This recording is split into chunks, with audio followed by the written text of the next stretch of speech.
안녕하세요. 행정여행 금융TV 김현행 행정사입니다. 네.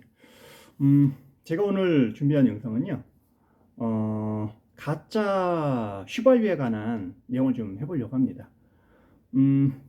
우리나라에 이제 많은 이제 주유소 이제 대표님께서 계시는데, 적용받는 법률은 이제 석유 및 석유 대체 연료 사용의 사업법을 이제 적용을 받는데요.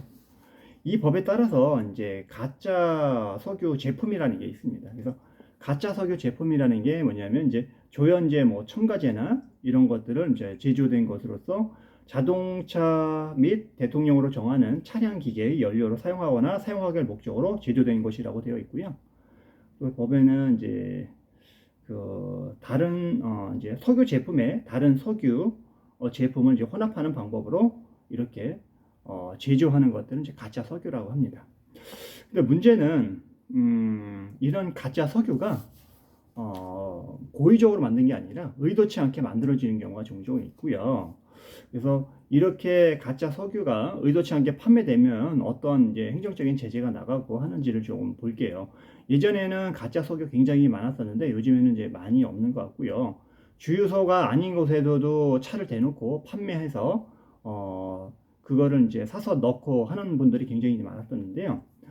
만약에 이렇게 가짜 석유를 판매하게 되면 어떠한 처벌을 받냐 보면은 이제 아까 제가 말씀드린 법에 따라서 석유 및 석유 대체 연료 이제 사업법에 따라서 등록 취소 등을 당할 수가 있습니다. 그래서 등록 취소를 당하거나 이제 영업장 폐쇄 6개월 이내 기간에 이제 영업 정지를 이제 받을 수 있는 부분이 있으시고요. 그다음 이제 과징금으로도 받을 수 있고요. 이제 사업 정지 처분에 이제 가름해서 20억 원 이하의 과징금이 이제 부과될 수도 있습니다. 이거는 연 매출을 조금 봐야 될 것 같고요.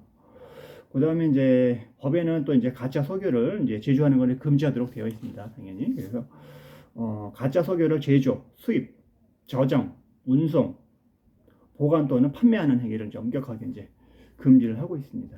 그래서 이렇게 이제 이런 행위를 이제 금지시키고 있고요. 그다음에 이제 건전한 이제 유통 질서를 해치는 행위로서 이제 대통령으로 정하는 행위라고 되어 있는데, 대통령으로 정하는 행위라고 하는 거는 석유 제품이나 석유 대체 연료를 공급하거나 공급하는 행위, 이렇게 법으로 이제 기재가 되어 있습니다. 이렇게 법에 따라서 여러 가지 이제 행정적인 어떤 제재를 이제 받게 되는데요. 그런데 보통 그 의도치 않은 거라고 제가 말씀을 드렸잖아요. 예를 들면 우리가 그 석유 이제 탱크로리가 큰 차가 와가지고 주유소에다가 이제 기름을 이제 주유를 할 때 이제 잘못해서 혼유가 되는 경우도 있고요. 그거를 이제 큰 탱크로리가 와가지고 그를 주유할 때 잘못되는 경우도 있고, 아니면 주유소 자체에 탱크로리 차량에다가 석유를 운반하고 이렇게 하다가, 또는 다른 곳에 운반을 하다가 그 차량에 일부 남은 걸 모르고 직원들이 그거를 다시 확인도 안 하고 거기 탱크로리에 이제 조그만 차량에 부어가지고 혼합이 돼서 이제 단속되는 경우가 있습니다. 그러면 이게 이렇게 혼합이 되게 되면 보통 그 주유소를 이제 파파라치들이 고의적으로 이제 민원을 신고하는 부분도 있고, 이런 거를 잘 봐뒀다가 그 신고하는 경우가 굉장히 많은 것 같습니다. 예를 들면 뭐 이동해서 주유하시는 분들이나 이런 분들은 해당 주유소에 이동하는 조그만 차량에다가 주유하고 하는 부분인 건데, 보통 이동해서 이제 주유하고 이렇게 하면 안 되거든요. 그러면은 석유관리원에서 뭐 직원들이 와가지고 그런 부분을 조사를 해서 시료를 2개 떠가서 다 이제 검사를 해가지고 이제 나오게 되게 되면 일선 시군거에다가 이제 영업정지, 행정처분 여러 가지 하라고 보내거든요.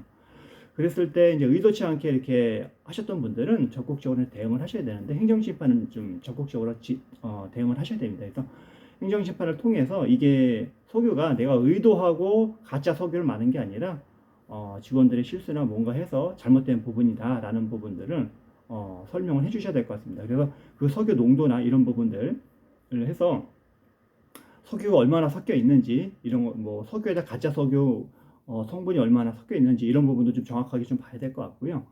의도했다 그러게 되면은 그런 부분에 어느 정도 농도나 이렇게 섞어야 되는데, 그렇지 않은 부분이라든가 농도의 비율이라든가 어떤 섞이게 된 어떤 경위라든가 이런 것들을 좀 입증하는 게 굉장히 중요할 것 같습니다. 그래서 여러 가지 이제 사유를 정확하게 이제 입증을 하고 주장을 해서 감경을 하거나 해당 처분을 취소하는 분을 봐야 될 것 같고요. 그리고 법에서도 이제 감경 사유가 규제가 되어 있습니다. 그래서 2분의 1 정도까지 감경하도록 이제 처분할 수 있도록 규제가 되어 있고요. 그래서 고의나 중대한 과실이 아닌 사소한 부주의나 오류로 인해서 인정되는 경우에는 이제 감경을 하도록 되어 있고요. 그다음 위반 내용이나 정도가 경미하거나 위반 행위로 인해서 피해가 이제 적은 경우라든가 위반 행위가 처음 해당 위반 행위를 한 경우로서 5년 이상 석유 정지업이라든가 관련 업으로 해서 정상적으로 판매를 하고 모범적으로 이제 해온 사실이 있는 경우에는 감경하도록 되어 있고요. 그다음에 감경뿐만이 아니라 뭔가 취소할 수 있는 여지도 조금 만들어서 행정심판을 적극적으로 하셔가지고 구제를 받는 방법을 해야 될 것 같습니다. 그래서 다양한 케이스나 어떤 위반 경위라든가 단속 경위라든가 이런 것들이 다양한 케이스가 있을 수 있기 때문에 그런 제가 뭐 어떻게 정확하게 말씀드릴 수는 없지만은 해당 사안별로 다를 수 있는 부분이기 때문에 정확하게 사실관계나 위반 단속 경위라든가 그 다음에 이제 해당 샘플링한 그런 부분들 검토하고 자료를 받아가지고 그런 부분에 대해서 제가 검토를 한 다음에 법리적으로 풀어서 행정심판을 통해서 부재하는 방법으로 조금 하셔야 될 것 같고요. 그다음 사안에 따라서 뭐 내가 영업정지를 받아야 되는지 아니면 과징금을 받아야 되는지 이런 부분도 같이 이제 대표님들하고 논의하셔야 될 것 같습니다.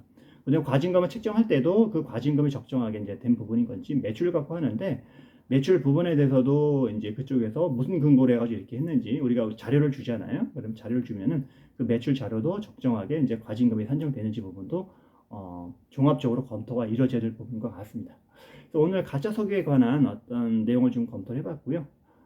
유사한 문제로 좀 검토가 필요하신 분들은 언제든지 연락을 주시고요. 아래. 그 다음에 또 단속되시기 전에 단속되고 나가지고 이런 부분에 대해서 본인이 혼자 어떻게 처리하려고 하지 마시고 먼저 전화를 주셔서 전문가들하고 어떻게 전략을 짜고 어떻게 대응해야 되는 부분에 대해서 먼저 전화를 주시는 게 좋을 것 같습니다. 뭐 잘못된 얘기나 이런 부분에 대해서 행정기관이나 얘기하다가 그런 부분이 오히려 역효과가 나는 부분도 있는 부분이기 때문에 저희들하고 좀 상세하게 상의를 한 다음에 절차를 밟는 게 좋지 않을까 생각이 듭니다. 오늘 여기까지 하고요. 다음에도 좋은 영상 찾아뵙도록 하겠습니다. 감사합니다.